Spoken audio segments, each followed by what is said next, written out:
Hi, today we are going to talk about silent killer. Silent killer क्यों?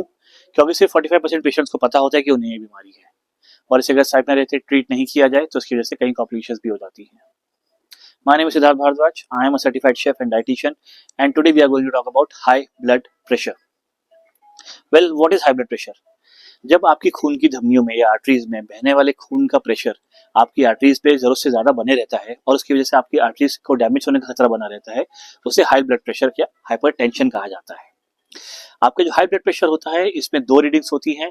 Top reading जिसको systolic blood pressure कहा जाता है, जो कि हमेशा 120 से नीचे होनी चाहिए, एंड बॉटम नंबर जिसको कि डिएस्टोलिक ब्लड प्रेशर कहा जाता है, जो कि हमेशा 80 से नीचे होना चाहिए। वेल, व्हाट कॉजेज हाइपरटेंशन या blood pressure, high blood pressure? इसके कभी भी कोई साफ क्लियर एक या दो कारण नहीं होते हैं। बहुत सारे अलग अलग कारणों के मिलने की वजह से आपको ब्लड प्रेशर की परेशानी का शिकार बन सकते हैं आप।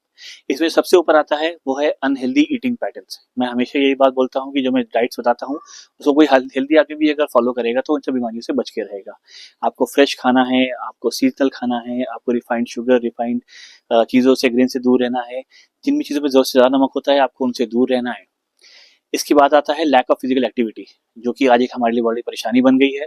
हमने एक्टिविटी करना छोड़ दिया, हमने एक्सरसाइज करना छोड़ दिया है। आपको अपना डेली एक्सरसाइज करनी होती है, अपना डेली शेड्यूल फॉलो करिए एक्सरसाइज का एंड फिट रहिए। आपकी बॉडी में जो भी एक्स्ट्रा वेट है, एक्स्ट्रा फैट है, उससे छुटकारा पाइए और अपना वेट प्रॉपर चेक करते रहिए।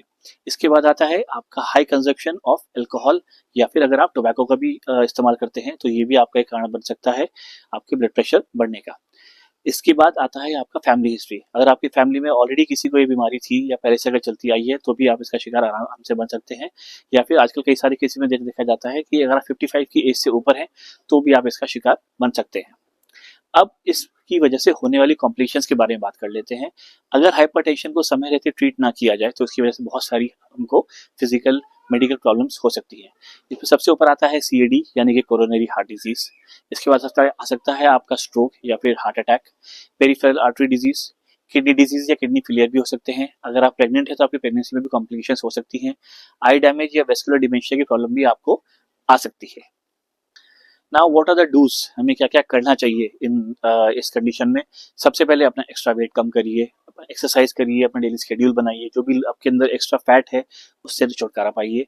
अपना कैलोरी इंटेक जो है उसको मॉनिटर करिए। आप अपने डाइटिशियन से बात कर सकते हैं और अपना डाइट सेट कर सकते हैं, उसके हिसाब से आपका कैलोरी इंटेक अपना फिक्स कर सकते हैं। फ्रेश खाइए, सीजनल खाइए, हेल्दी खाइए, सॉल्ट इंटेक कम करिए, शुगर इंटेक कम करिए, फैट इंटेक कम करिए। आपको नींद अपनी पूरी करनी चाहिए, सफिशिएंट स्लीप लीजिए, जो भी आपकी एज के हिसाब से, आपके काम के हिसाब से जो जरूरत होती है उतनी नींद पूरी लीजिए।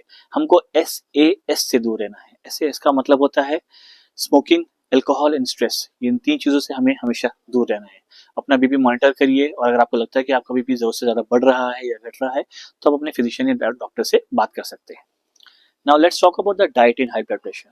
एज अ डाइटिशियन मैं हमेशा सजेस्ट करता हूँ कि हम डैश डाइट को फॉलो करें। इसका मतलब होता है dietary approaches to stop hypertension. Well, this diet focuses on eating fresh vegetables and fruits, low energy dense foods, या फिर हम कह सकते हैं कि हम इसमें लो फैट चीज़ें लें, फैट फ्री डेयरी का यूज़ करें अपनी डाइट में, होल ग्रेन्स को यूज़ करें अपनी डाइट में। हमें लिमिट करना है अपना सॉल्ट इंटेक, या फिर रिफाइंड शुगर अगर हम लेते हैं, या रिफाइंड होल ग्रेन्स लेते हैं, या रिफाइंड गोल ग्रेन्स लेते हैं, उनको हमें लिमिट करना है। हमें फैटी मीट से दूर रहना है। हमें फुल फैट डेयरी प्रोडक्ट जैसे कि बटर, घी, क्रीम, चीज़, इन सब चीज़ों से हमें दूर रहना है। ट्रॉपिकल ऑयल्स जैसे कि आपका कोकोनट ऑयल हो गया या पाम ऑयल हो गया, पाम कैंडल्स हो गए, इन्हें हमें अपनी डाइट में शामिल नहीं करना है। हमें मोनोसैचुरेटेड फैट्स को अपनी डाइट में शामिल करना है, जैसे कि ऑलिव ऑयल या कैनोला ऑयल, या फिर कि हमारा इंडियन फेमस मस्टर्ड ऑयल, इसको भी आप अपनी डाइट में शामिल कर सकते हैं। हमें शुगर या फिर किसी भी तरीके की शुगर स्वीटेंड बेवरेजेस या फिर बाजार में मिलने वाली मिठाइयाँ या डेजर्ट्स, इनसे हमें दूर रहना है। हमें प्रोसेस्ड फूड अवॉइड करने हैं, जैसे कि प्रोसेस्ड मीट या प्रोसेस डेजर्ट जो मार्केट में मिलते हैं, हमें उनसे दूर रहना है। ऐसी किसी भी चीज़ जिसमें से हमें एक्स्ट्रा सॉल्ट या एक्स्ट्रा कैलोरीज मिलती है, हमें उनसे दूर रहना है। बेटर होगा कि आप फ्रेश बाय करें या फ्रोजन बाय करें, but not processed. Dairy fat intake को कम से कम करिए। अपना मिल्क और योगर्ट का कंजप्शन बढ़ाइए। हाई फाइबर चीज़ें लीजिए, जैसे कि seasonal fruits and vegetables, oatmeal, या फिर आप बनानाज या बेरीज, बीटरूट, इस टाइप की चीज़ें ले सकते हैं। प्रोटीन को अपने डाइट में बढ़ाइए, हेल्दी प्रोटीन लीजिए जैसे कि skinless poultry, fish and soya products. आप लिमिटेड मात्रा में डार्क चॉकलेट का सेवन कर सकते हैं, वो भी बहुत अच्छी चीज़ मानी जाती है। अपना डाइट प्लान अपने डाइटिशियन से बात करके बनवाइए और उसको फॉलो करिए। You should aim the food items which are rich in potassium, magnesium and calcium. इसकी वजह से आपका ब्लड प्रेशर कंट्रोल में रहता है और कम भी रहता है। फूड आइटम जैसे कि ओटमील हुआ, एप्पल हुआ, प्रून्स हुआ या बीन्स हुआ, ये सब हाई इन सॉल्युबल फाइबर होते हैं और ये आपकी बॉडी में कोलेस्ट्रॉल के एब्जॉर्प्शन को कम करते हैं। हम बेवरेजेस भी अपनी डाइट में शामिल कर सकते हैं जैसे कि ग्रीन टी, चिया सीड और टर्मरिक विद सोया मिल्क, या फिर हम कैरेट और बीटरूट जूस ले सकते हैं, या फिर हम सुबह सुबह जिंजर एंड लेमन जूस का भी सेवन कर सकते हैं। ऑफ कोर्स मैंने ये जो डाइट की बात करी है ये पर्सन टू पर्सन डिपेंड करती है। अगर आप भी चाहते हैं कि आप अपने लिए एक डाइट प्लान अच्छे से बनवाएं जो कि आपकी डिटेल्स के हिसाब से या फिर आपकी कंडीशन के हिसाब से हो, आप दिए गए नंबर पे कॉल कर सकते हैं and we will be happy to make a diet plan for you.